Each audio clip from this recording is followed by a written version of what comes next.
Hello students, हम कर रहे थे 4.2 क्वाड्रेटिक इक्वेशन चैप्टर। तो अब हमने सेकंड और थर्ड क्वेश्चन कर लिया था और अब हम करेंगे फोर्थ क्वेश्चन। तो फोर्थ क्वेश्चन आपको क्या दिया हुआ है, मैं एक बार रीड कर रही हूँ आपके लिए। फोर्थ क्वेश्चन आपको दिया हुआ है, find two consecutive positive integer sum of whose square is 365। कि दो पॉजिटिव इंटीजर हैं और पॉजिटिव इंटीजर कैसे हैं, कंसेक्यूटिव मतलब जैसे काउंटिंग चल रही है 1 2 3 4 5 इस तरह से, कि बीच में से जो उनका क्रम है वो टूट नहीं रहा, लगातार एक के बाद एक इंटीजर लिया हुआ है। और इंटीजर जितने भी होते हैं, इंटीजर प्लस के भी होते हैं माइनस के भी, पर इसने क्योंकि पॉजिटिव इंटीजर की बात की है तो इसमें कैसे होते हैं इंटीजर, पॉजिटिव इंटीजर, जैसे 1 2 3 ये सब पॉजिटिव इंटीजर है। और कंसेक्यूटिव में क्या होता है कि जो सेकंड इंटीजर होता है वो फर्स्ट वाले इंटीजर से 1 एक्सीड करता है, मतलब 1 ज्यादा होता है। तो अगर हमें खुद से लेट करना हो पॉजिटिव इंटीजर और वो भी कंसेक्यूटिव, तो हम क्या लेट करेंगे, x और x प्लस 1। तो let two consecutive positive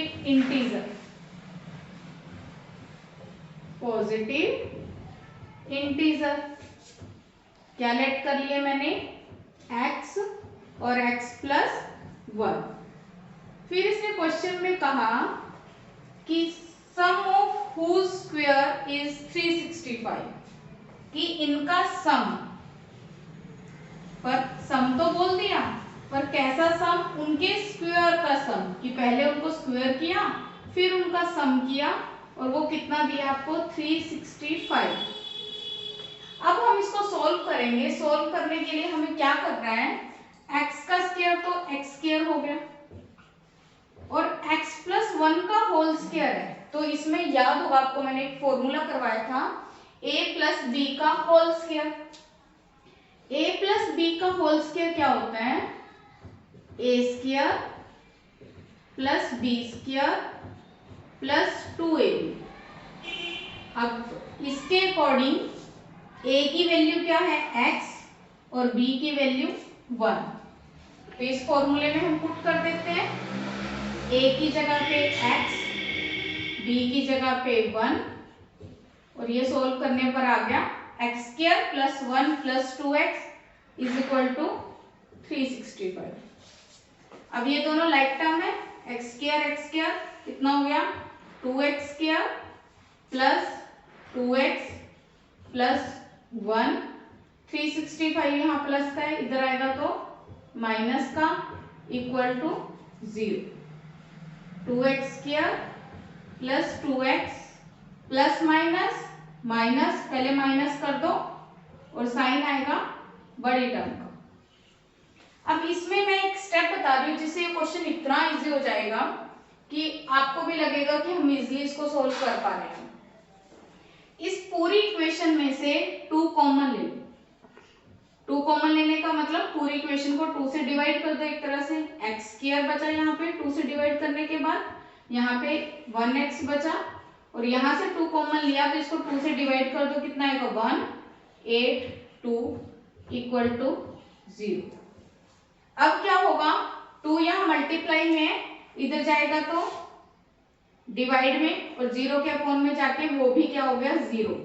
x square plus 1x minus 182 equal to 0।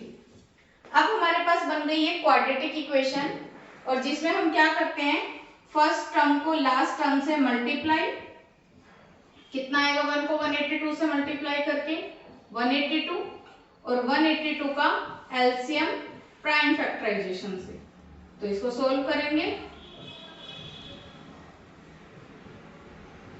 अब इसके ऐसे पेयर करने हैं जिसको सोल्व करने पर प्लस या माइनस करने पर 1 आए। तो आप ये देख रहे हो 7 2 14 और 13, 14 और 13 अगर हम इसके फैक्टर बनाएं तो 1 आ रहा है, x square plus 14x minus 13x minus 182 equal to 0।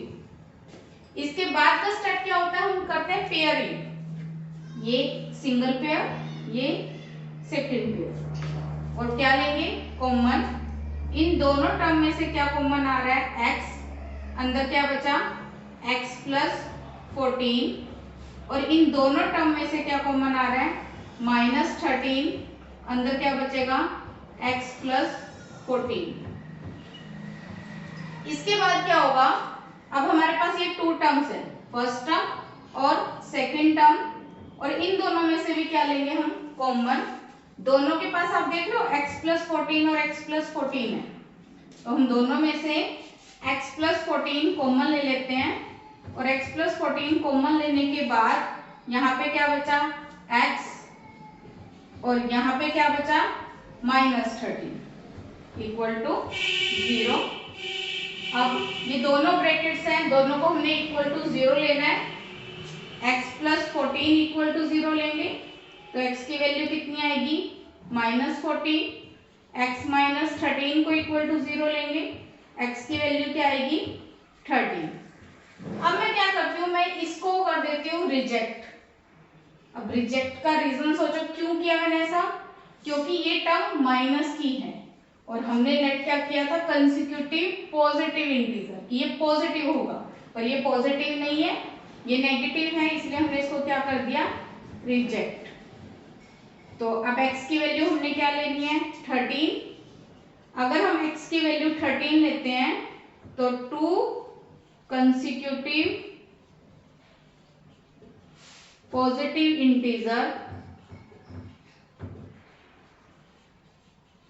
क्या आएंगे हमारे पास, जो x की वैल्यू आई यहां पुट कर दो 13 और 13 प्लस 1, तो क्या है 13 और 14, और ये हमें मिल गया अपना आंसर। आई होप आपको ये अच्छे से समझ में आ गया होगा। चलो ठीक है, इसको नोट डाउन करो। तो अब हमारे पास है नेक्स्ट क्वेश्चन, फिफ्थ क्वेश्चन, और इसमें हमें क्या दिया हुआ है, the altitude of a right angle triangle is 7 centimetre less than it's base. तो सबसे पहले हम ये चीजें समझेंगे कि राइट एंगल ट्रायंगल क्या होता है, उसका एल्टीट्यूड क्या होता है और बेस क्या होता है। राइट एंगल ट्रायंगल मतलब जिसमें एक एंगल 90 डिग्री होगा और उसी को उसका हम क्या बोलेंगे एल्टीट्यूड। ये एंगल 90 डिग्री है और ये क्या है इसका एल्टीट्यूड, इसका एल्टीट्यूड, और ये आ गया इसका बेस, और ये क्या होगा इसका हाइपोटेन्यूज। इसने क्या बोला कि राइट एंगल ट्रायंगल में जो एल्टीट्यूड है वो 7 सेंटीमीटर लेस है इसके बेस से। तो एल्टीट्यूड को हम तब तक फाइंड नहीं कर पाएंगे जब तक हमारे पास उसका बेस नहीं होगा। तो अब हम इसका बेस लेट करके चलेंगे, let the base of the triangle. Triangle का हमने बेस लेट कर लिया x सेंटीमीटर। अब एल्टीट्यूड इजीली फाइंड हो जाएगा।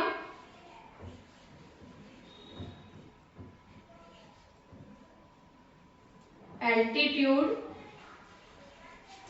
क्या था, बेस से 7 सेंटीमीटर लेस, तो कितना आ जाएगा x माइनस 7, लेस हो माइनस कर दो, मोर हो प्लस कर दो, और इसका जो हाइपोटेन्यूज है वो आपको दिया हुआ है, कितना है 13 सेंटीमीटर। हाइपोटेन्यूज कितना है 13 सेंटीमीटर।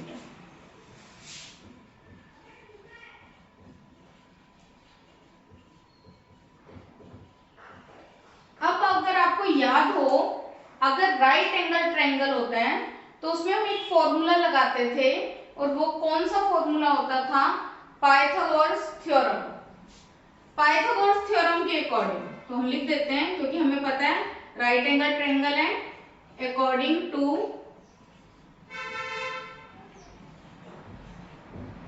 Pythagoras theorem.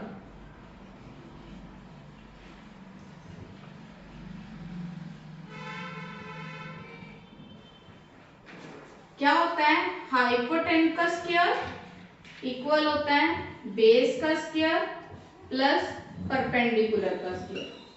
और क्योंकि ये राइट एंगल ट्रायंगल है तो इसमें पाइथागोरस थ्योरम लग सकती है, तो हम इसमें लगा देते हैं, जिससे हमारे पास एक क्वाड्रेटिक इक्वेशन फॉर्म हो जाएगी। तो हाइपोटेन्यूज कितना है इसका 13, बेस कितना लेट किया था आपने बेस x, और परपेंडिकुलर मतलब एल्टीट्यूड वो कितना है x माइनस 7। अब 13 का स्क्वायर मतलब 13 को 13 से मल्टीप्लाई कर दो 169, x का स्क्वायर प्लस इसमें फॉर्मूला लगेगा a माइनस बी का होल स्क्वायर। तो a माइनस बी का होल स्क्वायर मैं लिख देती हूँ, बिकॉज a माइनस बी का होल स्क्वायर किसके इक्वल होता है, a square plus B square minus 2a, जिसमें a की जगह पे x और b की जगह पे 7 पुट कर दो। a की जगह पे हम पुट करेंगे x, क्या आएगा x स्क्वायर, b की जगह पे 7, 7 का स्क्वायर 49, 2a, तो कितना आ जाएगा 2 मल्टीप्लाई x मल्टीप्लाई 7, 7 टू ज़ा 14x। अब हम क्या करते हैं, ये दोनों लाइक टर्म्स हैं, ये ऐड हो जाएंगी, 2x स्क्वायर 14x पहले लिख दिया मैंने प्लस 49, और ये जो 169 प्लस का था वो इधर चला जाएगा और वो किस चीज का हो जाएगा, माइनस का। अब क्या आएगा हमारे पास 2x स्क्वायर माइनस 14x, और इसको प्लस माइनस माइनस पहले माइनस कर दो और साइन किसका आ जाएगा, बड़ी टर्म का। हम क्या करते हैं, इसको थोड़ा सा अरेंज कर लेते हैं, 2x square minus 14x minus 120। अब हम क्या करेंगे, पिछले क्वेश्चन की तरह थोड़ा सा इसको इजी बनाने की कोशिश करते हैं, और इसको देखना पूरी इक्वेशन को हम 2 से डिवाइड कर सकते हैं। तो 2 से डिवाइड करने पर ये क्या हो जाएगी, हमारे पास इजी इक्वेशन बन जाएगी। ये 2 कॉमन ले लेते हैं, 2 कॉमन लेके हमारे पास क्या बचेगा, x square minus 7x minus इसको 2 से डिवाइड किया तो 60 इक्वल टू 0, और ये जो 2 था मल्टीप्लाई में वो इधर जाएगा तो डिवाइड में चला जाएगा, और हमारे पास सिंगल ये इक्वेशन बच जाएगी। इसको हम करते हैं सॉल्व, देखो कैसे करेंगे। क्या इक्वेशन बची हमारे पास, x square minus 7x minus 60 equal to 0।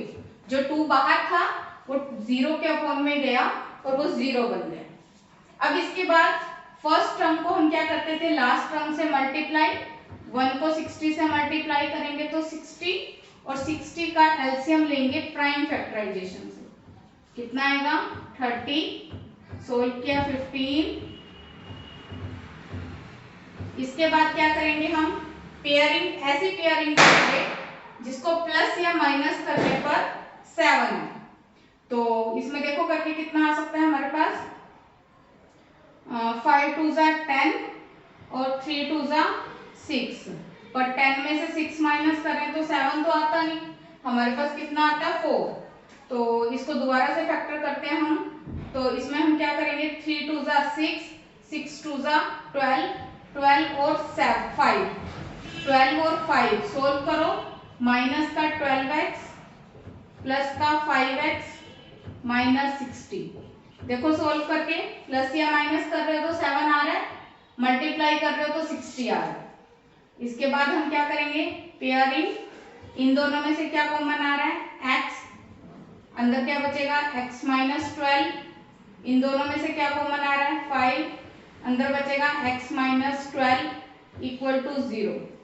फिर एक टर्म ये है और एक ये टर्म है, दोनों में से कॉमन क्या आ रहा है x माइनस 12, और यहाँ पे क्या बचा x, और यहाँ बचा plus 5, x plus 5 equal to 0।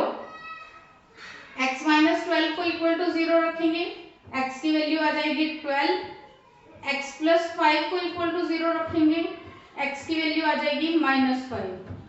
तो क्या हम माइनस 5 को ले सकते हैं, नहीं ले सकते, क्योंकि आप सोचो क्या कभी भी साइड हमारे पास नेगेटिव होती है, या जीरो से छोटी, जीरो तो मतलब होता है बिल्कुल है ही नहीं, तो उससे छोटी साइड कैसे हो सकती है?